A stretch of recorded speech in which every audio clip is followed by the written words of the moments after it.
Bwana Yesu asifiwe. Bwana Yesu asifiwe sana. Ni siku nyingine tena ambayo Mungu ametupa.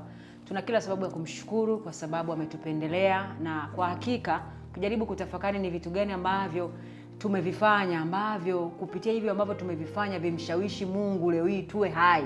Kwa hakika hakuna chochote ambacho tumekifanya. Hivyo tuna kila sababu ya kumshukuru Mungu kwa yale yote ambayo amekuwa akifanya, amekuwa kitenda, aidha kwenye afya, kwenye familia, kwa watoto, kwenye ndoa, kwenye huduma na kwenye maeneo kadha wa kadha. Karibu sana katika wakati mwingine wa kipindi cha Abigaili Anaongea. Siku hii ya leo ni siku njema sana. Nakukaribisha kwa moyo mkunjufu. Mimi naitwa Sylvia Chilolo. Karibu tuweze kuungana kwa pamoja, na kwa siku ya leo Mungu ametupa kibali kupitia kipindi hiki cha Abigaili Anaongea. Ametupa kibali cha kuwa na mtumishi wa Mungu hapa. Atajitambulisha jina lake, alafu kisha tutafahamu mambo mengi sana kutoka kwake. Lakini nawe pia unaweza kuungana nasi ili uweze kupata maarifa haya ya thamani sana, kwa sababu ninaamini kupitia maarifa haya kwa hakika tarajia kwenda viwango vingine kwa utukufu wa Mungu Baba. Karibu sana. Bwana Yesu asifiwe kaka. Amina, amina Sylvia. Habari ya uzima? Namshukuru Mungu tuko vizuri sana. Habari ya majukumu? Mungu anafanya. Karibu sana. Mtazamaji wa Hebron TV anatamani kufahamu jina lako nani na unatoka wapi? Karibu. Jina langu ni Bryson Makena. Wengi wanafahamu sana Makena. Hiyo Bryson labda kijijini. Mimi ni mwalimu kwa taaluma tu ya duniani, lakini pia kwa wito wangu. Kwa hiyo ni mwalimu, nafundisha na shauri na mambo mengine ya kijamii nafanya kwenye maeneo ya kusherehesha na kuongoza matukio ya kiitifaki na mengineyo. Okay, karibu sana Mwalimu Makena katika kipindi cha Abigaili Anaongea. Na kwetu sisi kama ENCC Mji wa Bwana, tunapokuwa tunamzungumzia Abigaili, hapa tunakuwa tunamzungumzia mama, dada, bibi, shangazi, mwanamke tunamzungumzia hapa. Kwa hiyo karibu sana katika kipindi hiki cha Abigaili, na siku ya leo kitu ambacho tumeona ni vyema tuweze kujadili na mtazamaji ili tuweze kumpa maarifa, lakini pia kumkumbusha mambo kadha wa kadha ambayo ni ya kimsingi sana hasa kwake Abigaili. Na kikubwa ambacho tunakijadili hapa ni kuhusiana na wasaidizi wa majumbani. Na tumeshuhudia kwamba tumekuwa na wasaidizi. Tunapokuwa tunazungumzia wasaidizi, kuna wasaidizi wa kike, kuna wasaidizi wa kiume. Wako aina hizo mbili. Haya, lakini pia hapo utaona kuna wengine wamejiteua wanajiita mayaya. Wako yaya kwa ajili ya kusaidia kwenye familia zetu. Lakini leo sisi tunazungumzia msaidizi wa nyumbani, binti Abigaili. Yule ambaye inawezekana ametoka mkoani, ametoka nyumbani, lakini yuko kwenye familia fulani, yuko mahali pale, msaidizi wa nyumbani. Tunamzungumzia Abigaili. Kwa hiyo hicho ndio kitu ambacho tunakijadili kwa siku ya leo. Tunamzungumzia msaidizi wa nyumbani. Msaidizi huyu wa nyumbani, yeye kama yeye msaidizi, ana haki ya kumtumikia Mungu kupitia huduma ambayo Mungu ameweka ndani yake. Inawezekana Mungu ameweka huduma ya uimbaji, lakini pia inawezekana Mungu ameweka huduma ya ualimu ndani yake, labda ubishop, labda nabii, lakini yeye ni msaidizi wa nyumbani. Anapokuja nyumbani kwako kama msaidizi, wewe kama bosi, wewe kama mzazi, wewe kama mlezi, hii kwake imekaije? Ana haki, atapata nafasi. Kwa haya na mengineo mengi utayafahamu kupitia kipindi hiki cha Abigaili kwa siku hii ya leo. Na bila kupoteza muda niweze kumkaribisha mtumishi wa Mungu MC Makena. Yeye kama yeye aweze kutupa kile kianzio cha kwanza kabisa tunapokuwa tunamzungumzia msaidizi wa nyumbani. Moja kwa moja tunakuwa tunamzungumzia dada wa namna gani? Karibu. Nashukuru sana Sylvia. Kitu cha kwanza kabisa, labda tukubaliane na watu waelewe. Kuna watu wanakusema msaidizi wanadhani huyu msaidizi ameanza hivi karibuni tu.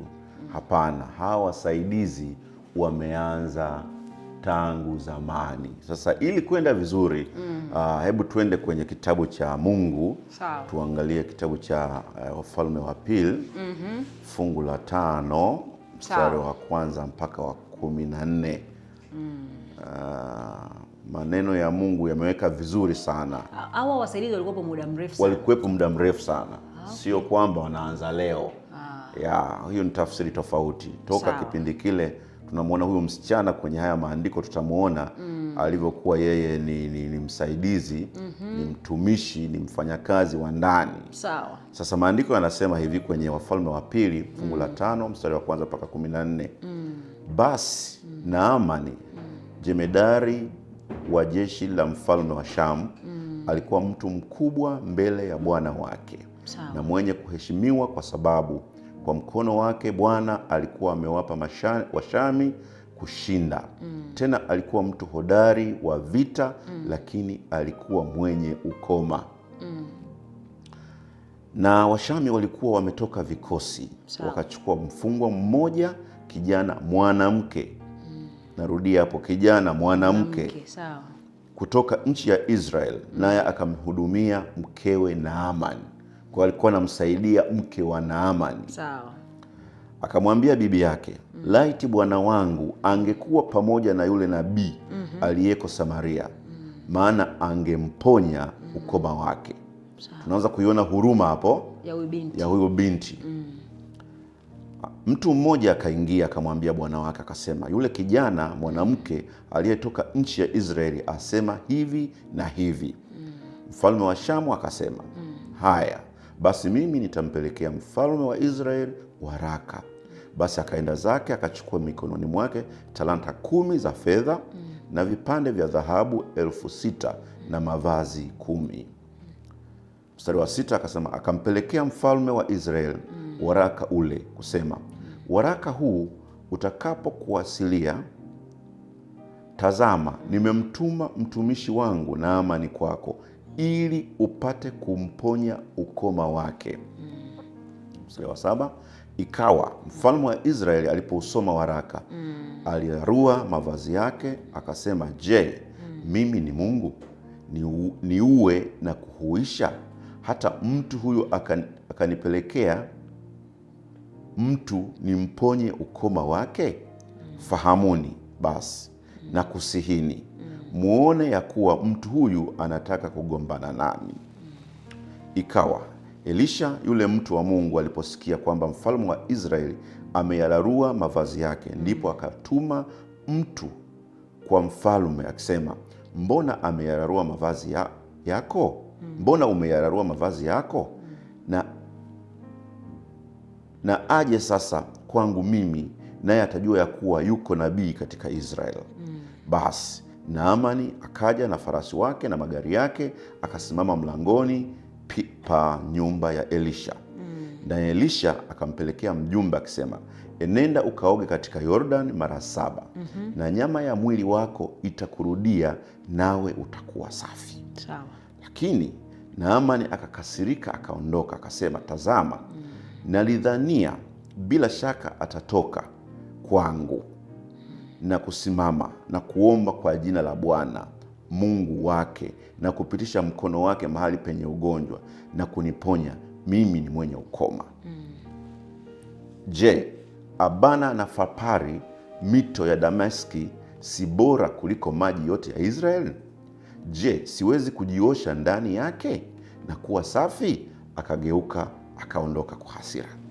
Mstari wa 13. Watumishi wake wakamkaribia wakamwambia wakasema, baba yangu, kama yule nabii angalikuambia kutenda jambo kubwa, usingalitenda? Swali hilo. Je, si zaidi basi akikuambia jioshe uwe safi? Mstari wa mwisho. Naamani sasa ndipo akashuka akajichovya mara 7 katika Yordan, sawasawa na neno lake yule mtu wa Mungu. Nayo nyama ya mwili wake ikarudi ikawa kama nyama ya mwili wa mtoto mchanga, akawa safi. Msingi hapa sasa, sawa, tunamuona huyu msichana mdogo, mfanyakazi wa ndani aliyekuja kwa ajili ya kumsaidia mke wa Naamani. Sawa. Kamuona Naamani akiwa na tatizo la ukoma, kashauri. Sasa tunaiona hiyo nguvu kama ambavyo ulianza vizuri sana. Ndani ya hawa wasaidizi kunakuwa na karama, sio tu ni binadamu kwamba ni binadamu tu kwamba ambaye amewekwa, naye aliumbwa na Mungu Na Mungu alipokuwa na muumba alimuwekea sababu. Kwa hiyo MC ukizungumza hivyo na maana kwamba kila binti msaidizi Mungu ameweka kitu ndani ya huyo binti. Hakuna ambaye hana. Hakuna mtu ambaye amekuja duniani kupiga misele, huwa tunasema kutembea tu halafu awe hana kitu. Mungu anamuumba mwanadamu, anamwekea sababu. Sawa. Aje kutatua tatizo. Sawa. Kwa hiyo huyu tunamuona ni mfanyakazi. Maana yake ni nini? Kwamba mfanyakazi wa ndani sio chombo tu cha kufanya kazi, bali ni binadamu mwenye utu, mwenye heshima na mchango mkubwa katika ustawi wa ile familia. Na hapa sasa ukiangalia kwa tafsiri ambayo naizungumza, tulio wengi, asilimia kubwa, tunakosa haya mawazo ya kuwa huyu aliyeko humu ndani ni mtu, sio tu amekuja kufanya kazi, kwamba yeye ni kazi. Hapana, yeye yuko pale, ni binadamu, ana utu wake, ana heshima zake na ana mchango mkubwa kwenye ile familia. Na kitu ambacho nimekiona kwa huyu binti ambaye amefanyika baraka kwenye familia ya Naaman, ni kama amepewa nafasi. Ndio. Amepewa nafasi ya kuzungumza kabisa. Akasikilizwa. Baada ya kusikilizwa, lile wazo lake, ule mchango wake wakaufanyia kazi. Tumeweza kuona impact, tumeweza kuona matokeo mazuri. Sasa kwenye jamii yetu tunapomzungumzia huyu msaidizi wa nyumbani kwenye familia ambazo tunaishi, leo hii tumeshuhudia hawa dada wa kazi wakati mwingine wanakuja kutusaidia. Anakaa kwenye familia, labda utababa mama ana watoto wake 5, au anaweza kawa ni dada, yuko mdada labda anafanya kazi yuko Dar es Salaam au yuko mkoa wote, anaweza kukaa labda na mdada msaidizi. Lakini sasa tukijaribu kutafakari jinsi ambavyo wenzetu alivyoishi na huyu binti, jinsi walivyompa nafasi, tumeona kitu kikubwa ambacho kimefanyika na kimeweza kuleta mabadiliko makubwa. Lakini sasa tukijaribu kumtafakari huyu binti ambaye tunataka tumjadili kwa siku ya leo, kwamba ana haki ya kumtumikia Mungu, lakini pia ana haki ya kile ambacho Mungu amekiweka ndani yake kama huduma, kuionyesha ile huduma ambayo Mungu ameiweka ndani yake. Ni kweli kwamba sasa hii maana yake ni kwamba jamii inatakiwa kubadilika, kuwa na mtazamo chanya wa kumtafsiri tofauti huyu mfanyakazi ambaye mara nyingi ametafsiriwa kama ni mtu tu amekuja kama kufanya kazi tu, hashirikishi kwa jambo lolote la kifamilia, hashirikishi kwa jambo lolote la maendeleo, hashirikishi mambo ya uchumi, hayamhusu. Yeye ni kulea tu, kaja kazi tu, kwamba aje kusimamia nyumba, usafi, kufua, kupika, halafu asimamie watoto. Yaani hizo ndo kazi zake. Hapana, huyu ni zaidi. Ni zaidi ya hivyo ambavyo tunatafsiri. Tunavyotafsiri hivyo ni mfumo ambao ni potofu, ni negative. Tunatakiwa tujadili na kutafakari kwa mtazamo chanya, kwamba huyu anakuja katika familia yetu. Kitu cha kwanza kabisa, lazima mazingira yatengenezwe kwamba huyu ni mmoja wa familia. Huyu ni mmoja wa familia, sio msaidizi. Ni mwanafamilia. Ni mwanafamilia, kwa sababu kitu anachokifanya pale kinakupa wewe manufaa mengi sana. Tunachukulia huyu mfanyakazi yuko pale, amesimama pale, anafanya usimamizi wa nyumba. Kwa mfano kwa sasa hivi ambavyo mfumo ndio umebadilika kabisa, baba yuko kazini, mama yuko kazini. Sasa anapobaki pale, anafanya usimamizi wa nyumba. Sawa. Ili nyumba ikae vizuri, tegemeo liko kwa yule binti. Sawa. Kwa kiasi kikubwa. Kwa kiasi kikubwa. Lakini akitoka kwenye nyumba, anahama. Yaani hapo ameshatoka kwenye mambo ya kufua, ya kusafisha, kupanga vitu, anahama, anaingia nafasi ya pili. Kuna watoto pale. Kuwalea watoto. Sawa. Anaingia kwenye malezi, uangalizi, matunzo, mtoto amelala, amekula, amekunywa, amecheza, yaani vyote vya anaviangalia. Lakini baada ya hapo pia anachokifanya kingine hakionekani. Anapunguza msongo wa mawazo wa wazazi. Yule msaidizi. Kwa sababu akilea vizuri mtoto, wazazi wanaelewa, na hasa wanawake wanaelewa sana hii wanaofanya kazi maofisini. Mama yeyote ambaye ana mtoto, ufanisi wake wa kazi unaweza kuwa uko ovyo sana kama hana uhakika na malezi yanayofanyika kwa mtoto wake aliyeko nyumbani. Kwa hiyo huyu binti, huyu mfanyakazi ni msaada mkubwa sana wa kupunguza ule msongo wa mama na hata wa baba. Akijua kwamba mtoto huyu tunapomkuta akiwa naye yuko katika uangalizi nzuri, yuko salama. Maana hata kule kwenye uzalishaji, kama ni ofisini, kama ni serikalini au kampuni binafsi, maana yake mafanikio yanaweza kuwa ni makubwa sana, kwa sababu ana uhakika aliyemwacha nyumbani anafanya hivi vitu. Kwa hiyo huyu sasa ukimtafsiri kwa tafsiri kwamba tu ni mfanyakazi wa kawaida tu, unakosea. Huyu ni mmoja wa wanafamilia. Ndio. Yeah. Okay. Sasa tupate kufahamu, umezungumza kwa upande wa baba mwenye nyumba pamoja na mama, namna gani ya kumchukulia huyu binti. Umefafanua vizuri sana. Vipi kwa upande wa huyu binti? Na yeye binti kama binti anapokuja kwenye hii familia, anajua wajibu wake. Sasa hapo kuna mambo mawili. Yawezekana akawa anakuja pale nyumbani hajui wajibu wake. Au anajua wajibu wake. Kitu ambacho kinamsababisha hata yule anayejua wajibu wake kucope na utaratibu wa pale nyumbani ni baba na mama. Wote wawili. Yaani baba na mama lazima wawe wanajua familia yetu inatakiwa kwenda na dira ipi. Kila familia inakuwa na dira yake, focus yake ni nini. Familia zingine hazina ibada, hazina maombi, hazina utaratibu wa kuwashirikisha watoto katika mambo mbalimbali. Sawa kabisa. Sasa ikisha kuwa hivyo, mtu mmoja aliwahi kuuliza swali kama hilo Sylvia, kwamba je, akija ametoka kwenye familia ambayo ni mbaya kimalezi, halafu kwa sababu wazazi wameenda kumchukua huko alikotokea, huku anaweza kubadilika? Katika swala zima la wazazi wanaojitambua na wanafahamu familia yao inatakiwa kuwa kina nani, wakitumia ile elimu walionayo kumfundisha huyu ni rahisi. Ila kumfundisha kwake tu kunatakiwa kuwe kwa staili kama inayofanyika kwa watoto walioko ndani. Sijaelewa MC. Unamaanisha kwamba jinsi ambavyo huyu baba na huyu mama wanavyowalea watoto wao, vile vyote na haki zile za kimsingi zote kwa watoto wao wanazozifanya, ndio wanapaswa pia hata kwa huyu dada ambaye ni msaidizi na afanywe vile copy and paste vile.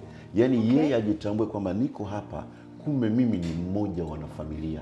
Yaani ni wazazi ndio wanaomweleza yule baba. Sio wazazi wao wamejitengenezea utaratibu wa kila anachokifanya yule mfanyakazi kumkaripia, kuto kumsikiliza, yani kutobeba mapungufu yake, kutokaa naye kwa muda, kuchati naye, kutompa muda wa kupumzika, kwa sababu kuna wengine anafika pale analala hoi, analala muda umeenda, muda umekwenda, anaamka mapema sana. Yes.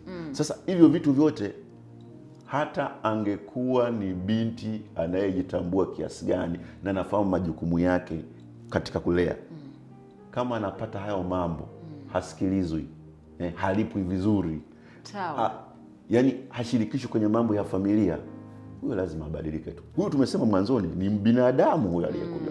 Huyo lazima abadilike kulingana na kile ambacho anafanywa. Kwa hiyo cha msingi ni kuhakikisha kwamba vitu vyote ambavyo vinafanyika katika familia mnamuweka karibu. Lakini ukijiuliza hata swali jingine, hivi tunafikiaje kumtenga huyu binti ambaye tukifika tumetoka ofisini amepika chakula, ametuandalia maji kwa mfano pengine ya kuoga na nini, ingawa tutazungumza wakati fulani kuna majukumu ya msaidizi yanatakiwa yajue pia.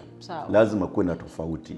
Yaani wazazi watenge kabisa kwamba haya ni majukumu yako kuanzia hapa mpaka hapa. Mipaka hiyo. Kwenye mipaka.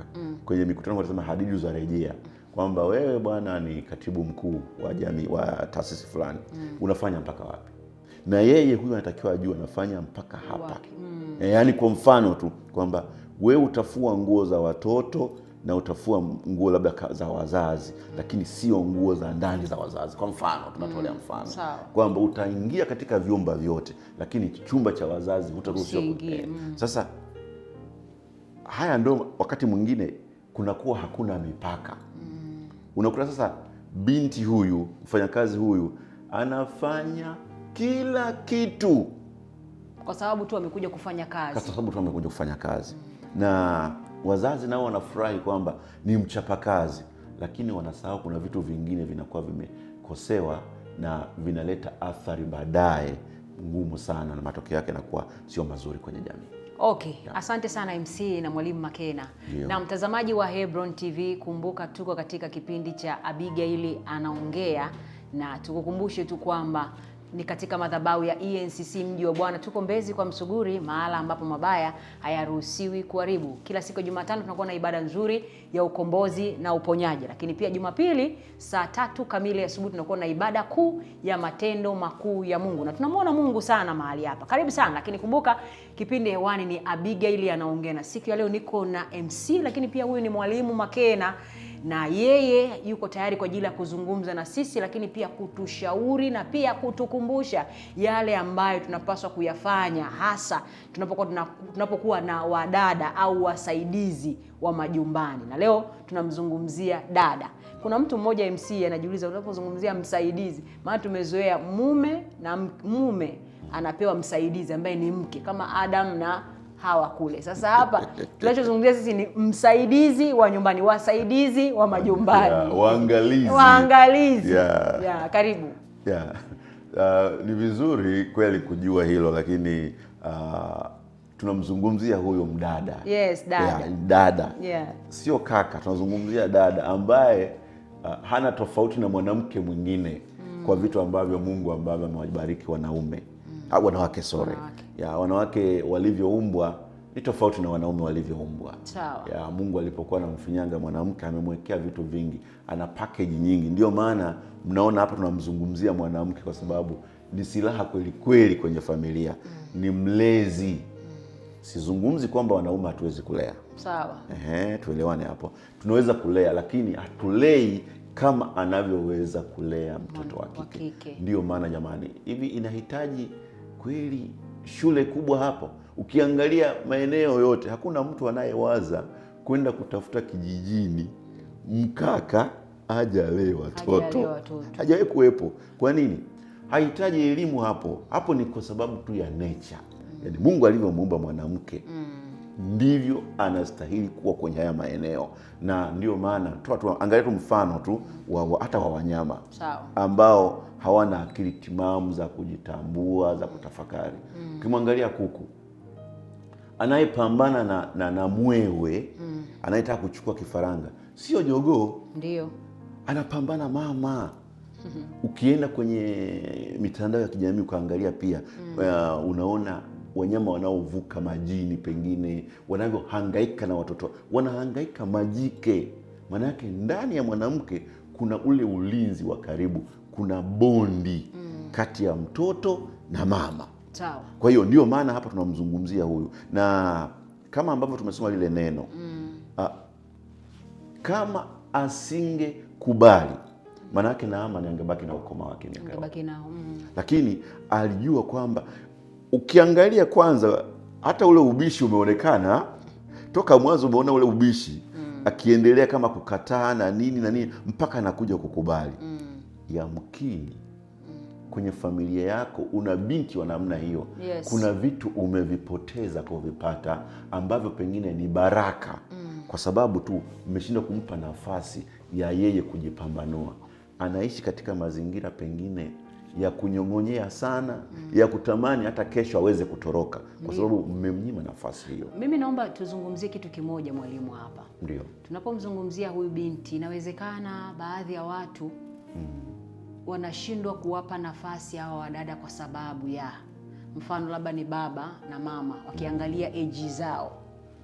Na labda utukumbushe pia, tunapomtafuta huyu binti, tutafute binti ambaye awe na umri gani? Yumkini labda mtu anajaribu kuanga, sasa mimi jinsi nilivyo, niko kwenye ndoa, nina experience na miaka yangu ya kujitosheleza 10 na ngapi au 20 na ngapi. Leo hii ninapomleta huyu dada ambaye ni msaidizi hapa nyumbani, nianze kumshirikisha mambo yangu ya ndani ya nyumba yangu, na yeye pia atoe mawazo yake na mchango wake. Yumkini binti ana miaka 13 au ana miaka 10 na ngapi. Sasa mtu akijaribu kutafakari anaona kama kwa sababu tumeona huu ni ushuhuda ambao upo kwenye kupitia kitabu hiki na kwenye familia hii ya Naamani. Na ni ushuhuda ambao kwa hakika hata ukiusikia masikio yanawasha, unaona kabisa kwamba okay, natamani ningepata binti kama huyu. Natamani sana. Lakini sasa tukirudi tukiangalia kwa leo hii, watu wengi utakuta, hata mimi dadangu sio kuniambia mimi bwana nataka msichana umri kuanzia 12, 11 age ambayo ni nzuri sana ya kuweza kumpata huyu mdada msaidizi. Ni umri kuanzia miaka mingapi? Biblia, turudi kwenye Biblia mstari wa 2. Amesema hivi, na Washami walikuwa wametoka vikosi, wakamchukua mfungwa mmoja, kijana mwanamke, kijana mwanamke. Maana yake awe kijana, asiwe mtoto, awe kijana. Kwenye saikolojia tunazungumzia habari ya mtoto ni kuanzia anapozaliwa mpaka miaka 11, 12 pale. Na ndio maana hata waasisi wetu wa taifa hili walipokuwa naunda mitaala ya elimu, walitengeneza kwamba huyu mtoto atakapokuwa amezaliwa alelewe na wazazi mpaka hii miaka, ili akiingia form 1 mwaka wa 13 au 14 tayari atakuwa ameanza kuwa kijana. Sawa. Yaani ameanza kupevuka kutoka kwenye utoto kuingia kwenye uteenage kule. Anaanza kusocialize na watu wengine. Lakini hii miaka 12, 11 awe na wazazi wake. Ndio maana iko siku katika kipindi hiki tutakuja kuelezea kwa nini watoto wengi sasa hivi hawataki wazazi wao, hawataki kushirikiana na wazazi wao, pengine wanatafuta mtu mwingine wa kushirikiana naye. Yawezekana ikawa ni malezi, wazazi mmekosea kwenye kumkabidhi huyu mtoto huyu kijana anaelea, huyu mfanyakazi, akawa naye muda mrefu. Au huyo msaidizi hayupo mfanyakazi, ninyi alivyozaliwa, alifikisha miaka 2, mkampeleka kwenye chekechea ambazo ni boarding. Anakaa huko shuleni, analala huko mpaka likizo. Akaingia darasa la kwanza huko boarding tena. Akaingia form 1 huko. Yaani hapo kuna athari kubwa sana. Yaani ndio maana kuna mmomonyoko mkubwa wa maadili, kwa sababu wazazi hatuko na hawa watoto. Kwa hiyo tumeacha hiki kipindi cha kuwa nao. Katika swali lako sasa, kama anavyosema dada yako na kama Biblia hivi inavyosema, kuanzia miaka 13, 10 hata 12, 13, 14, huyo anaweza kusimama vizuri kwenye swala zima la malezi. Na anaweza kashauri vizuri. Na anaweza kashauri kwa sababu tayari anao uelewa wa kuweza kusema chochote ambacho anakifahamu. Tayari ameshajikomboa kifikra na akili yake iko juu. Kumekuwako na changamoto nyingi kwenye jamii na tunatamani sana tufahamu siri ya kuweza kukaa na hawa wasaidizi, hasa huyu dada msaidizi. Siri ya kukaa naye vizuri iko kwenye nini? Au nini kifanyike ili watu waweze kuishi? Huyu binti akae hapa, akae kwa amani, na hata kama akiondoka aondoke kwa amani. Although tumeshuhudia kumekuwa na migongano mingi ambayo ipo. Tunatamani tufahamu siri ya kufanya, kama ni wazazi au huyu binti mwenyewe pia. Siri ziko nyingi. Kwanza Sylvia, binti yule mmemleta pale. Sawa. Nizungumze kama 5 hivi. Ya kwanza, huyu mfanyakazi mliyemleta lazima apendwe kwa maneno na kwa staha yake. Yaani lazima apendwe. Upendo ule wote. Na kwa sababu sisi ni Wakristo tunaelewa maana ya kupenda. Sawa. Huyu apendwe. Lakini jambo la pili, kwenye malipo ambayo mmeahidi, alipwe vizuri. Narudia hapo. Kuna kautaratibu fulani wakati mwingine kwenye manunuzi ya nguo. Sawa. Nguo zikinunuliwa, akikabidhiwa, halafu anakuja kukumbushwa mwisho wa mwezi. Kwamba unakumbuka siku yetu kununulia nguo fulani, wanakata. Hiyo sio sahihi. Sio sahihi kivipi MC? Maana unajua kuna mahali nishakutana na hiyo kitu. Binti alishawahi kuvunja chupa ya chai. Kuna wakati alivunja ndoo. Kuna wakati alivunja sahani, akaambia mwisho wa mwezi ukifika, mshahara wake chupa cha shilingi ngapi? Sahani shilingi ngapi? Vinakatwa. Alafu anapewa kile kiwango cha pesa ambacho kimebaki kwenye mshahara wake. Hii ikoje? Huyo ni binadamu jamani, tumesema toka mwanzo. Okay. Hili ni kosa ambalo hata mtoto wa familia angefanya. Sidhani kabisa kama anavunja kwa makusudi. Kwa hiyo kuna swala la kumpa msamaha, kumwelekeza kwamba siku nyingine usishike chupa namna hii, sio kumfokea. Umekuja kuharibu vitu vyangu, umekuja kuniletea umaskini. Aelekezwe. Tena unakuta wengine sasa wametoka kijijini. Kwetu huko sisi tunatoka Tabora, mbali mjini. Yaani famous yenyewe haifahamu. Sasa usipomwelekeza kwa utaratibu atavunja. Sasa kwa nini unamkata? Pengine makosa ni yako hapo. Na tumeshuhudia kuna klipu nyingine zinatembea kwenye mitandao. Kuna baadhi ya mabinti ambao wanatoka kule wanakotoka wanakuwa hawafahamu, hawajui vitu vingi sana. Viatu pa kuweka kwenye stendi ya viatu anachoweza kae kwenye friji huko. Kwa hiyo tumeshuhudia kumekuwa na vitu fulani. Kwa hiyo kumbe hata kama anakosea, usiongee naye kwa ukali, ongea naye kwa upole na kwa upendo. Kama unavyoweza kumlea mwanao uliyemzaa. Sasa shida ndio hiyo kwamba sasa hivi hatulei. Unaona? Muda haupo. Tunasema siku hizi watu wanatunza watoto. Ndio maana unaona mtoto anaweza akakataa chakula mama yake amempikia, akagoma kula chakula. Na mama akigomewa chakula, pengine mtoto ameomba option kwamba mimi sili makande, mnisamehe wapare kama mnanisikiliza. Anasema mimi sili makande, mimi nataka sausage. Alafu wewe baba na mama ni saa 2 usiku unaanza kwenda kweli kwenye maduka kutafuta sausage kweli, na inafanyika. Yaani tunakosea huko, ndio kutunza mtoto sasa. Kwa hiyo maana hilo ni kosa. Hilo ni kosa. Mwambie si mama yangu yuko wapi? Mama yangu namkumbuka. Utaki kula. Tena na kutengenezea mazingira ya kukufunga ili usiondoke kwenda kutafuta chakula sehemu nyingine. Utakaa na njaa, utakula kile chakula. Yale ni mafunzo, sio kwamba unamtesa mtoto. Asije akapoteza maisha kwa sababu ya kukaa njaa au kulala njaa. Lazima afundishwe hivyo. Kwa sababu mtoto anatakiwa apate kwa mzazi majibu ya ndio, hapana, subiri. Vyote hawa anavijua. Kwa hiyo anaweza kaambia, leo sausage mwanangu hakuna, subiri utakula kesho. Leo kula makande. Umemaliza, lakini unaanza kuhangaika. Matokeo yake sasa ndo hayo. Mtoto anaanza kugoma kufanya vitu vingine vya ajabu. Yaani vinakuwa vitu vya ajabu sana. Tulikuwa tunazungumzia ngoja twende siri. Jambo la tatu, kusikiliza changamoto zake. Anatakiwa asikilizwe. Okay. Mbona hauko vizuri? Lazima wazazi kumsoma. Kwa muda gani sasa hapo MC anapokuwa amekuja? Anapokuwa amekuja. Sio kwa mwezi. Hayo ni maisha ya jumla. Unamuona siku zote ana furaha. Ana miaka 2. Kwa nini ukimuona ana huzuni, kwa nini usimuulize, wewe mbona huko vizuri leo? Una shida gani?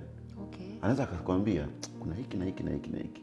Unamsaidia kubeba, kutatua matatizo kwa ajili ya hicho kitu. Kwa hiyo kumsikiliza ni muhimu pia, lakini pia nizungumza mwanzoni, apate muda wa kupumzika. Na tulieleza vizuri sana pale mwanzoni. Asifanye kazi muda wote. Sasa hivi watoto wafanye, yeye apumzike. Inawezekana ikawa hivyo kwamba sasa na watoto nao wafanye na yeye amekuja kwa ajili ya kazi. Si mfanyakazi tu, bali ni mshirika muhimu wa mfumo wa familia. Huyo sio mfanyakazi tu wa kusota. Kwa hiyo na watoto wafanye hizo kazi. Ndio maana matokeo yake sasa unakuta tunayaona. Yaani mtoto hawezi hata kufanya chochote. Hawezi kujikata kucha, hawezi kufua nguo zake za ndani, hawezi kufua viatu, chochote hawezi kutandika kitanda. Yaani ni shida. Wafanye na wale nao waone. Leo Jumaa ngapi? Jumamosi na Jumapili. Binti tulia, wafanye hawa kazi. Kwa hiyo anakuwa anajua kwamba mimi ni mmoja wa wenzangu hawa. Mnaenda outing, mnaenda naye. Sio anabaki kulinda nyumba. Mnaenda kanisani, mnamwacha, muende naye. Kuna zawadi zimetolewa na yeye apewe. Okay. Na jambo jingine la mwisho ni ashirikishe mambo ya familia. Anajua kwamba kumbe mimi sijaja tu hapa kulipwa mshahara, mpaka nahusishwa vitu kama hivi.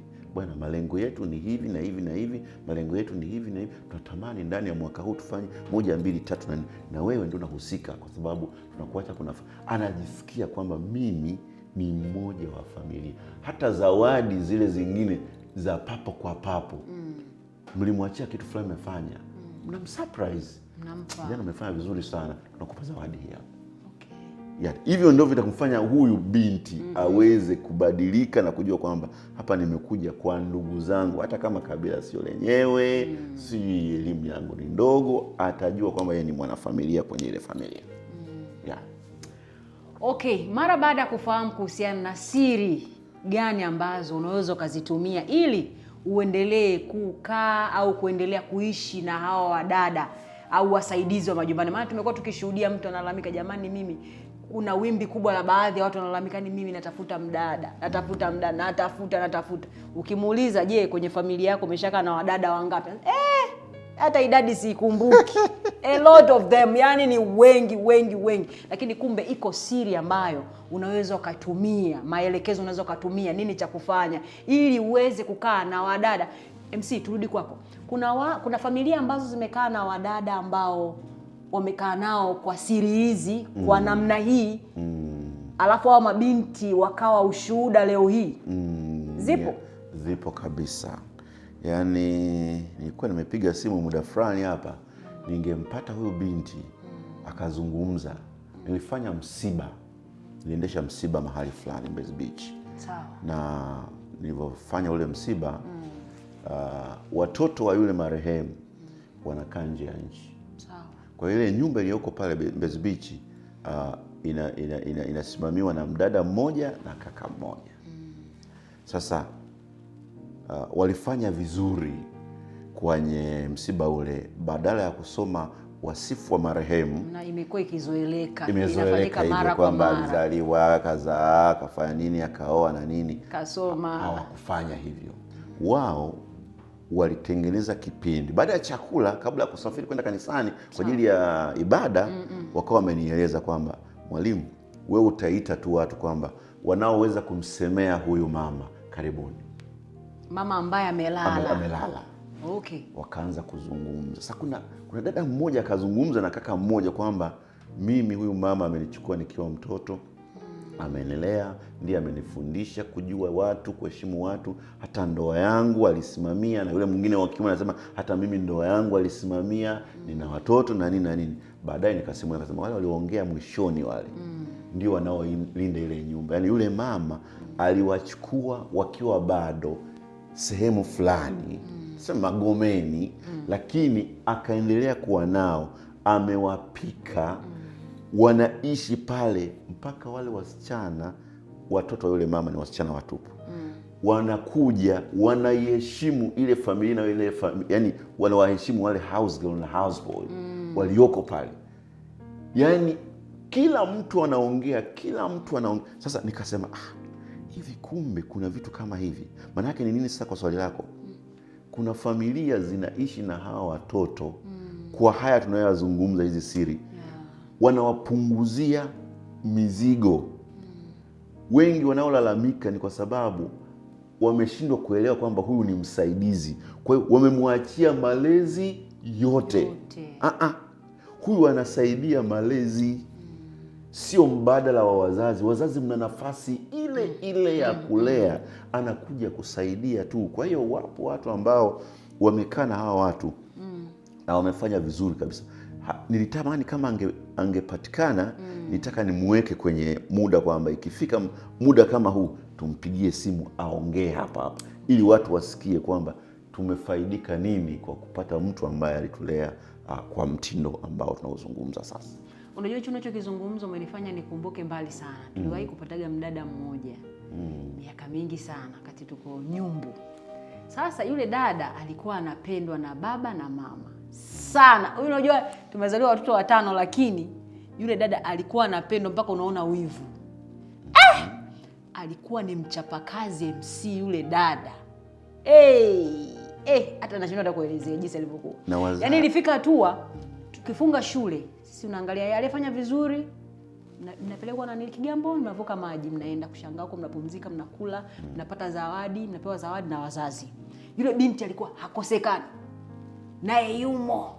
Hizi zawadi anapewa mpaka anaenda anaolewa, katulea yani wote katulea.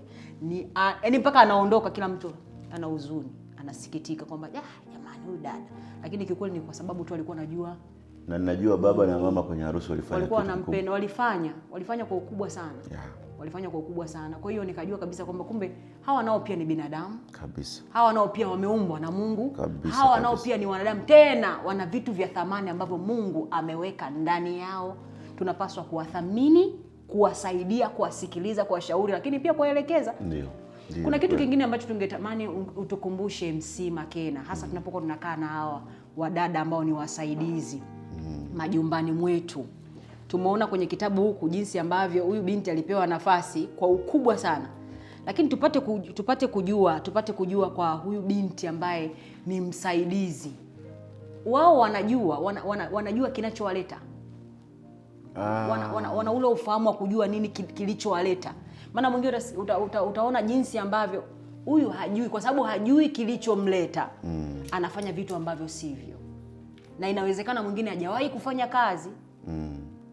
Kwa sasa anapokuja pale kwamba mtu anajua huyu amekuja kwa ajili ya kufanya kazi. Kama anakutana binti ambaye hajawahi kufanya kazi, anatakiwa aende naye vipi sasa? Mfumo ni ule ule kama tulivyosema mwanzoni, kwamba anapopokelewa pale kikao cha kwanza lazima wazazi wakae naye. Baba ndiye kichwa cha familia, mama yuko pale. Na baba na mama wanajua familia yetu ina mipaka hii, ina mambo haya, ina shauku ya vitu fulani. Kwa hiyo anatakiwa kumweleza, tumekuleta hapa binti, utafanya 1, 2, 3, 4. Wao watoe maadili kwamba maadili ya familia hii yako namna hii na hii na hii, ndio utakao kuna yasimamia. Lakini pia wamwambie, wewe unasaidia, wewe huna maamuzi ya mwisho kwa watoto na kwa mazingira yaliyoko hapa ndani. Kwa sababu wengine wanafika pale kwa kuto kujua, anadhani kila kitu yeye sasa ndo final say. Siwe final. Yaani dada anatakiwa aambiwe kabisa kwamba bwana, utazungumza, utaishi kazi zako, utafanya mpaka hapa, mwisho wako hapa. Kuanzia hapa atafanya mama mwenye nyumba au baba ataingia hapa. Unaona? Kwa hiyo aelezwe kila kitu, na kisha elezwa hivyo ni rahisi sana yeye sasa kuwa anajua. Hata wakati mwingine anaweza kalazimishwa na mtu mwingine, anaweza katokea kaka akamwambia, wewe usiniambie kitu hiki, kwa maelekezo ya wazazi mimi mwisho wangu hapa. Kwa hiyo anaweza kafundishwa na wazazi, kwa sababu wao ndio wenye familia, kwamba iko hivi kama hafahamu. Lakini wengine sasa wanakuwa na experience. Sawa. Mwingine alitoka kwa fulani, akatoka kwa akaenda kwa fulani, akaenda kwa fulani. Kwa hiyo akifika pale naye lakini anatakiwa aelezwe. Kwa sababu kuna wengine, acha dada, tunazungumzia msichana. Sawa. Wanawachukua kina mama ambao wameshaishi na walisha kuwa na watoto, watu wazima. Sawa. Anakuwa msaidizi, pengine anakuwa anafanya shughuli pale, akimaliza anarudi nyumbani kwake. Naye pia anatakiwa aelewe dira ya ile familia ni ya kwenda wapi. Kwamba bwana, mipaka yetu ni hii na hii na hii, ili aelewe. Lakini vinginevyo itakuwa shida. Ndio maana kwenye Mithali ile 22:6 imesema wazazi waingie kwenye malezi.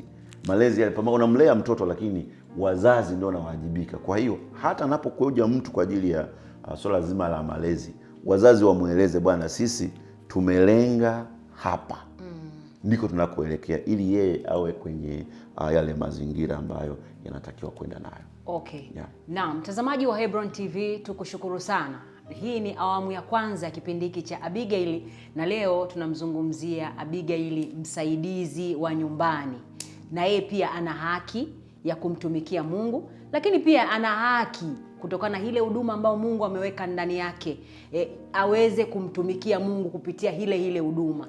Kumbuka hii ni awamu ya kwanza. Utakaporudi awamu ya pili ya kipindi hiki katika muendelezo, utapata kufahamu kuhusiana na hii familia ambayo tumezungumzia, familia ambayo ina dira.